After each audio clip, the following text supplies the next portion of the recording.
McDonald's dark secrets. They don't want you to know hook. Picture this. A set of golden arches so iconic that more people recognize them than the cross. A restaurant chain so vast it serves nearly 70 million people every single day, and a system so efficient that your meal arrives in less than a minute. Identical in New York, Tokyo, or Dubai. This isn't just fast food. It's one of the greatest business empires in human history. Born from a tiny California kitchen, McDonald's rewrote the rules of branding, franchising, and even real estate. Along the way, it sparked controversies, inspired copycats, and became a symbol of globalization itself. This is not the story of burgers and fries. This is the crazy truth about McDonald's. Humble beginnings. The McDonald brothers. Idea. Our story starts in 1940 with two brothers, Richard and Maurice McDonald. They ran a small drive-in restaurant in San Bernardino, California. Like most diners at the time, it served barbecue, sandwiches, and a long menu of dishes. But the brothers noticed something interesting. Most customers weren't coming for the barbecue. They were coming for hamburgers, fries, and milkshakes. So the McDonald brothers made a bold decision. They shut down their successful restaurant and reinvented it completely. They streamlined the menu to just a few items. They designed a revolutionary, speedy service system inspired by assembly lines in factories. Each worker had one job: grilling patties, dressing buns, or frying fries. This allowed them to serve food at lightning speed with perfect consistency. The system was genius. Burgers sold for just 15 cents. Customers loved it, and word spread quickly. The McDonald brothers had created something new: fast food. But what they didn't realize was that their idea was about to be taken away and turned into one of the largest business empires on earth. Ray Kroc,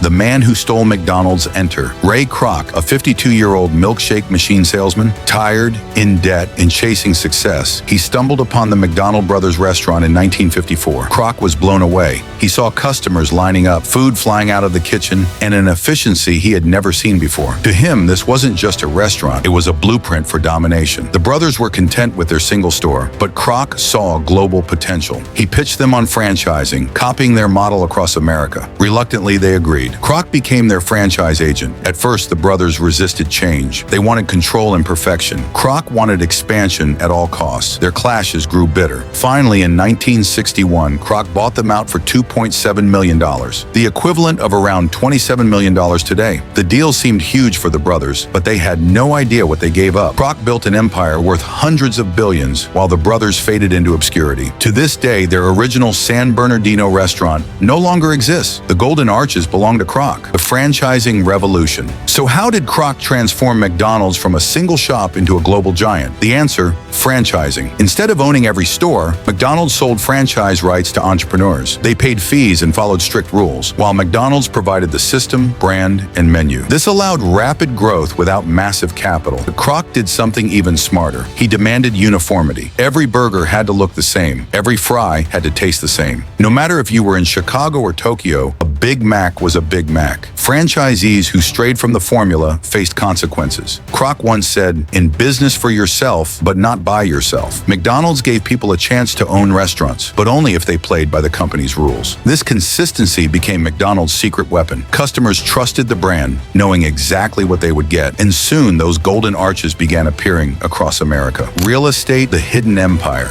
Here's the crazy part. McDonald's isn't just a fast food company, it's a real estate empire. Kroc realized that the most valuable part of the business wasn't burgers, it was land. McDonald's began buying the plots where franchisees built their restaurants. Franchisees didn't own the property, they rented it from McDonald's. This gave McDonald's two revenue streams: franchise fees and rent. Over time, the real estate side became even bigger than the food. Today, McDonald's owns some of the most valuable commercial real estate in the world. Prime spots in cities, highways, and malls across 100 countries. Think about that. McDonald's makes billions not just from selling Big Macs, but from being a landlord. It's one of the greatest business models ever invented. Branding, from Ronald to the Golden Arches. Of course, none of this would work without branding. McDonald's became a master at embedding itself into culture. In 1963, Ronald McDonald was introduced, a clown who became the company's mascot for decades. The Happy Meal turned fast food into a childhood ritual. Toys inside the meals forged partnerships with Disney, Barbie, and countless other brands. The Golden Arches became one of the most recognized logos on Earth. By some studies, more people recognize McDonald's arches than the Christian cross. Advertising campaigns like "I'm loving it" and the jingle became global earworms. McDonald's didn't just sell food, it sold happiness, fun, and familiarity. It became part of childhood memories, family outings, and road trips. That emotional connection was priceless. Controversies, criticism, and the cost of fast food.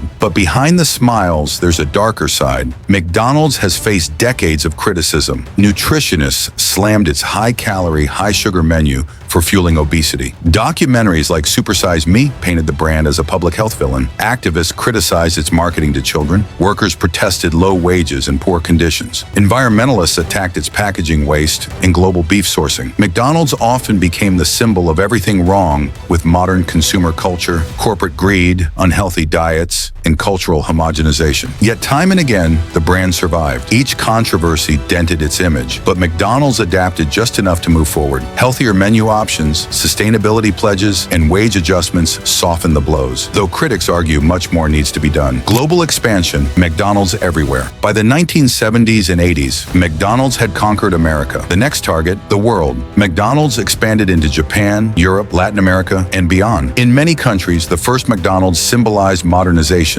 In Russia, the opening of Moscow's first McDonald's in 1990 drew massive crowds, a sign of the Soviet Union opening to the West. Today, there are over 38,000 McDonald's restaurants in more than 100 countries. It serves around 70 million people every day, more than the population of most nations. Each location adapts slightly to local tastes. McSpicy paneer in India, teriyaki burgers in Japan, macarabia in the Middle East, but the core, fries, burgers, and the Big Mac, stays the same. Love it or hate it, McDonald's has become a symbol of globalization itself. Reinvention in the modern era. So how does McDonald's stay relevant in the 21st century? The answer is reinvention. The company invests heavily in technology. Digital kiosks, delivery apps, and partnerships with Uber Eats and DoorDash make McDonald's as much a tech company as a restaurant. It also experiments with menu innovation. Plant-based burgers, healthier salads, premium coffee drinks. At the same time, it doubles down on classics like the McChicken and Quarter Pounder, ensuring nostalgia remains intact. And of course, the real estate strategy continues to thrive, with McDonald's controlling billions of dollars in property around the world. Despite challenges from healthier chains like Chipotle and the rise of local food movements, McDonald's endures. Its brand is simply too powerful. From a tiny California kitchen to a global empire, McDonald's isn't just the story of fast food. It's the story of modern capitalism. Ruthless deals, brilliant strategy, relentless branding, and a business model that goes far beyond burgers, all wrapped up in the world's most famous arches. Love it or hate it, McDonald's has shaped how we eat, how we travel, and even how we think about food itself. And that is the crazy truth about McDonald's. If you enjoyed this breakdown, make sure to like, comment, and subscribe for more deep dives into the companies shaping our world.